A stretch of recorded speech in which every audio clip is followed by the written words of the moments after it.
జరిగే అవకాశం ఉంటుంది, రేపు మీ ఇంట్లో రిపీట్ అయ్యే అవకాశం ఉంటుంది. పేరెంట్స్ నెగ్లిజెన్స్ అనేది ఇక్కడ మనకు క్లియర్గా కనిపిస్తుంది. ఆ పిల్లోడు సరిగా చదవకపోయినా, స్కూల్కి వెళ్ళకపోయినా చెప్పి 4 రోజులు చెప్పి తర్వాత వదిలేశారంటూ తెలుస్తుంది అక్కడ. అలాగని వాళ్ళకి ప్రేమ లేదని మనం చెప్పలేం. కానీ పిల్లల విషయంలో తీసుకోవాల్సినటువంటి ఆ జాగ్రత్తలు కానీ, ఆ నాలెడ్జ్ కానీ వాళ్ళకి లేకపోవడం, ఏదో ఒక రకంగా బతికేస్తారులే వాళ్ళే అనేటువంటి ఆలోచనతో వాళ్ళని వదిలేయడం మంచి పరిణామం కాదు. మీ దగ్గర డబ్బులు ఉన్నా లేకపోయినా పిల్లల్ని కంటే ఖచ్చితంగా వాళ్ళని ఒక మంచి పౌరులుగా తీర్చిదిద్దాల్సిన బాధ్యత పేరెంట్స్కి ఉంది. అలాంటి విషయాల్లో నెగ్లెక్ట్ చేస్తే అది మీ పిల్లవాడు చేసిన తప్పు కాదు.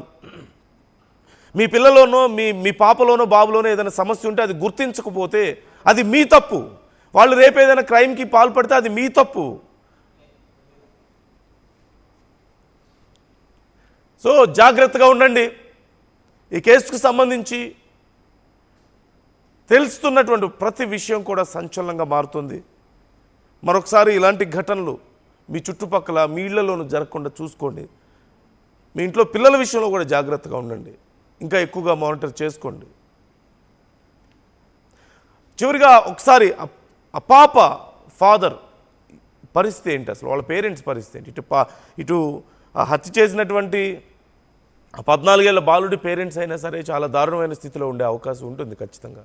తమ కొడుకు ఇలాంటి దారుణానికి పాల్పడ్డాడని రేపు సమాజంలో ఎలా వాళ్ళు మనగలుగుతారా? చుట్టుపక్కల ఉన్న వాళ్ళ దగ్గర తలెత్తుకొని తిరగగలుగుతారా? ఇటు సహస్ర వాళ్ళ పేరెంట్స్ కూడా తమ పాపని అలాంటి ఒక పరిస్థితిలో చూసిన తర్వాత అంత ఈజీ కాదు వాళ్ళకైనా సరే. సో వాళ్ళ ఫాదర్ ఏమన్నారు అసలు ఒకసారి చూద్దాం. భూమి మీద ఉంచొద్దు, ఉరి తీయండి అందరు కానీ, ఉరి తీసి లేదంటే పెట్రోల్ వేసి కాల్చేయండి. మా పాప ఎక్కడ చనిపోయిందో ఆ స్పాట్లో వాడిని ఉరి తీస్తే చుట్టుపక్కల అందరూ భయపడతారు, ఇంకోటి చేయడానికి కూడా ఆలోచిస్తాడు.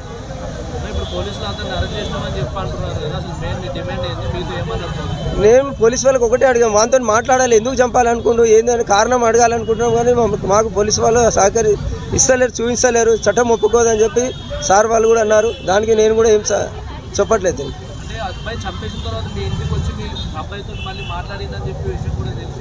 లేదు ఇది చాలా తప్పు, ఇది చాలా తప్పు ఇది అనుకో. మీరు ఏదేదో అడుగుతున్నారు కానీ ఇది చాలా తప్పు.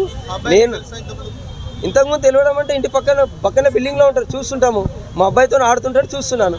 మా అంతా క్లోజ్గా మాట్లాడేంత మాకు ఆలోచన లేదు. మాకు బర్త్డే పార్టీకి అంటే మా అబ్బాయి వెళ్తాడు సార్, అందరి దగ్గరికి వెళ్తాడు, వాడు అందరి ఫ్రెండ్స్ని తొలికొస్తాడు. ఆలోచన చుట్టుపక్కల బస్సు, అది కాలనీ కాదు బస్తీ కాబట్టి అందరు కలిసిమెలిసి ఉంటారు కాబట్టి మేము కూడా అందరు సంతోషిస్తాం.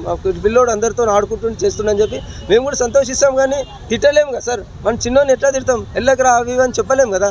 ఆడుకుంటుంది కాబట్టి వీడు వాళ్ళ దగ్గరికి వెళ్తే వాడు వీళ్ళ దగ్గరికి వస్తారు కాబట్టి సైలెంట్ అయిపోతుంది. ఏ పేరెంట్స్ అయినా సార్. కానీ పేరెంట్స్ కూడా చెప్తున్నాను, ఎవరిని నమ్మకండి, పెద్దవాళ్ళు వస్తే నమ్మకండి, ప్లీజ్ నమ్మకండి, ఎవరిని నమ్మకండి.